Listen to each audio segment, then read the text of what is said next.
Dieudonné demande pardon à la communauté juive, ce qui provoque des réactions opposées et confuses sur l'acceptation de ses excuses. Et ils sont très nombreux à demander votre opinion.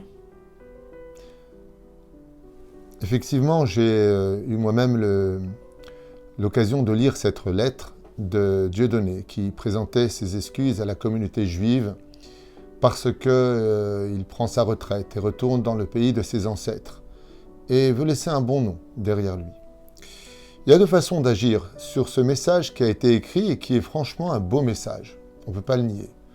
La première réaction, c'est de s'en tenir à « Eh bien voilà, on est vraiment à la fin des temps, après l'alliance avec certains pays arabes qui reconnaissent l'État d'Israël, et puis beaucoup de prosélytes qui apparaissent au fur et à mesure, comme la déclaration de Lalanne, qui montre son attachement au judaïsme et au peuple d'Israël et de son histoire.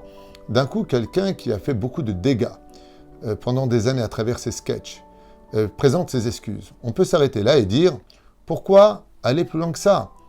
Il a fait du mal avec la parole, il présente ses excuses, il a l'air sincère ou pas, c'est peut-être un pédagogue. En emuna bagoïm, est-ce qu'on devrait vraiment avoir confiance? C'est la première action. Et puis on passe à autre chose parce qu'on a peut-être mieux à faire. De l'autre côté, il y a une deuxième réaction qui est légitime d'être mise sur la table. C'est que les sketchs qu'il a fait, les réactions qu'il a eues, le geste de la quenelle, ont eu des répercussions, même au sein des sports français, du football, qui restent encore d'actualité aujourd'hui. Et vous savez que dans la Torah, dans le judaïsme, quand on fait ses excuses, tant que ce que l'on a laissé comme mémoire reste encore d'actualité, les excuses ne sont pas acceptables. Et je vais m'expliquer clairement. De choisir un très bon journal, comme Israël Magazine, qui appartient d'ailleurs à un ami, pour s'adresser à l'ensemble des communautés, c'est pas faire ses excuses. C'est ce que dit la Torah.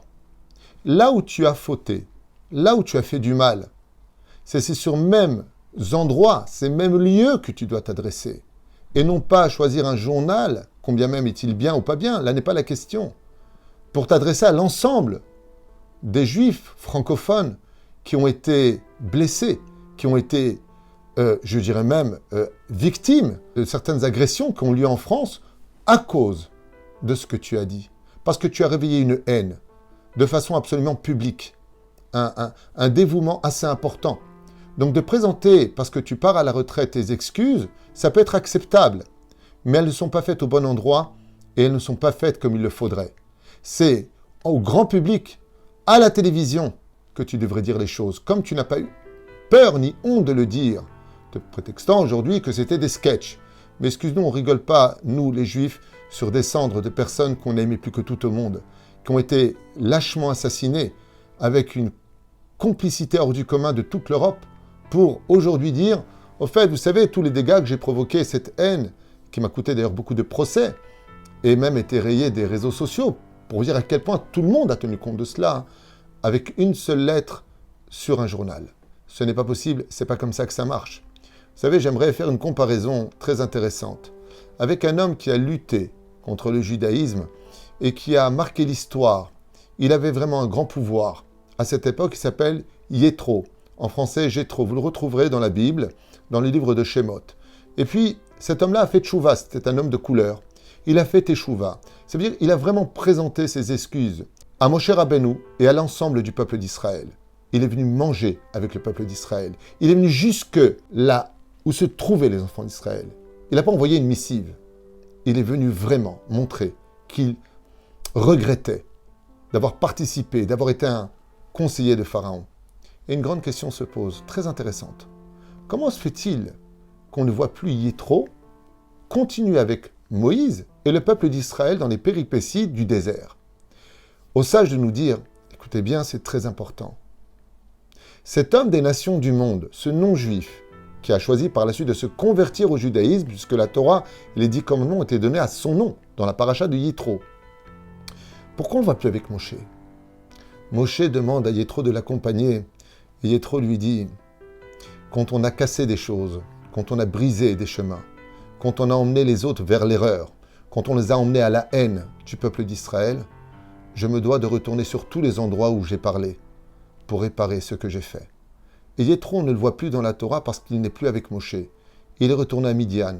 Et il est retourné dans toutes les régions, dans tous les théâtres de la vie où il a dit du mal d'Israël pour dire « Je suis venu vous dire que je me suis trompé et que je regrette vraiment ce que j'ai dit. » Ce n'est pas simplement là-bas qu'on doit aller.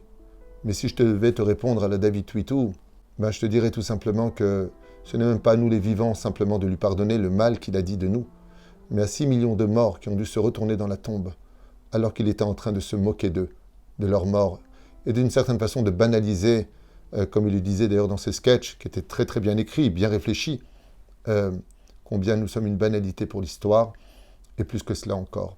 Il y a 6 millions de personnes qui doivent lui pardonner en haut, et juste 470 000 francophones à qui il doit demander pardon. Et si pour lui, une simple lettre, dans un simple journal, c'est demander pardon, même si c'est sincère ou pas, je ne rentre même pas dans cette polémique. Alors il faut qu'il sache que ce ne sera pas suffisant. En tout cas pour beaucoup de juifs. Et c'est mon opinion personnelle.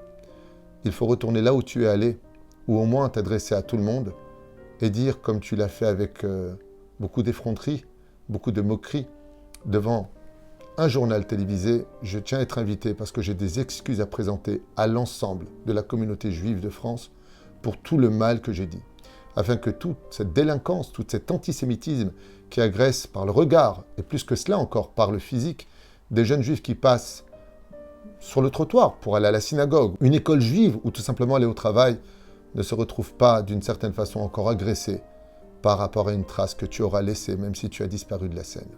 Voilà ce que je pense. Merci beaucoup, Rav. Toda Rabba.